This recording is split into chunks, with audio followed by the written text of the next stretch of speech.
Բարև իմ շատ սիրելի հայրենակից, Արմատ մեդիայի եթերում Ադրբեջանի կուլիսներում հերթական հաղորդաշարն է։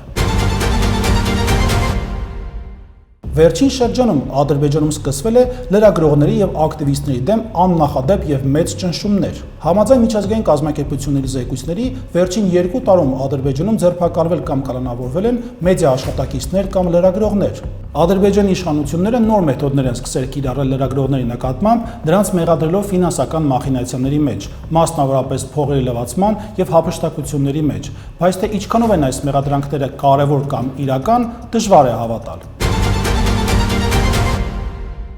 Ադրբեջանում ամենահայտնի դեպքերից մեկն է Abzas մեդիայի անկախ փորձագիտական հարթակի դեմ հարուցած քրեական գործերը։ 2025 թվականին դատարանը երկարաժամկետ ազատազրկման դատապարտեց մի քանի լրագրողների՝ Ուլվի Հասանլի 9 տարի, Սևինչ Վագիվգիզի 9 տարի, Հաֆիզ Բաբալի 9 տարի, Նարգիս Աբսալամովա 8 տարի,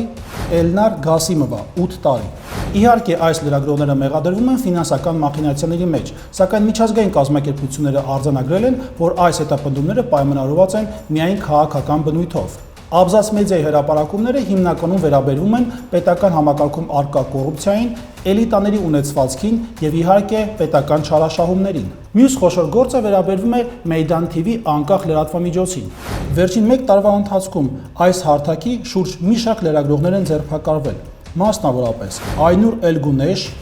Այթաշ Թաբդիգ, Խայլա Աղայևա, Այսել Ումուդովա, Նաթիկ Ջավադլի, Ռամին Ջաբրալիզադե։ Այս բոլոր լրագրողները ձերբակալվել են մաքսանենգության հոդվածով։ Հետագայում այս հոդվածով նույնպես ձերբակալվել է եւս 3 լրագրող՝ Շամշադ Աղաև, Նուրլան Գեհրեմանլի, Ֆաթիմա Մովլամլի։ Այս գործի շրջանակներում ձերբակալվել է թվով 12 լրագրող։ Չնայած այն հանգամանքի, որ լրագրողները պնդում են, որ իրենք կապ չունեն այս մեղադրանքի հետ, բնականաբար Բաքվի իշխանությունները արհամարհած ունեն։ Բաքվի իշխանությունները ակտիվորեն թիրախավորել են նաև երիտասարդական լրագրողական նախաձեռնություններին։ Օրինակ Toplum TV հարթակի աշխատակցին։ Այստեղ աշխատող լրագրող Ֆարիդ Իսմայլովը ձերբակալվել է 2025 թվականի քրեական գործի շրջանակներում։ Toplum TV-ն ակտիվորեն զբաղվում էր ընտրությունների խախտումներով, սոցիալական խնդիրներով եւ իհարկե մարզերում տիրող բնապահպանական աղետների խնդիրներով։ 2025 թվականի դրությամբ Ադրբեջանում արդեն առկա է 357 ձերբակալված քաղաքական բանտարկյալ։ Դրանց թվում են լրագրողներ, իրավապաշտպաններ, ակտիվիստներ եւ իհարկե քաղաքական գործիչներ։ Ադրբեջանի իշխանություններին սա լայն հնարավորություն է տալիս։ Նախ եւ առաջ Ադրբեջանի իշխանությունները կարողանում են կանխել այն տեղեկատվական արտահոսքը, որը ցանկալի չէ իշխանություններին,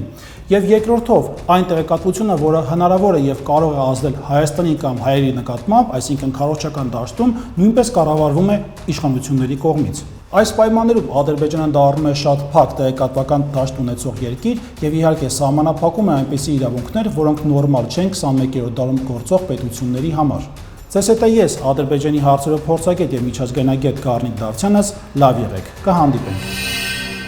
Բաժանորդագրվեք Արմատ մեդիայի ալիքներին YouTube-ում, Facebook-ում, Instagram-ում եւ Telegram-ում։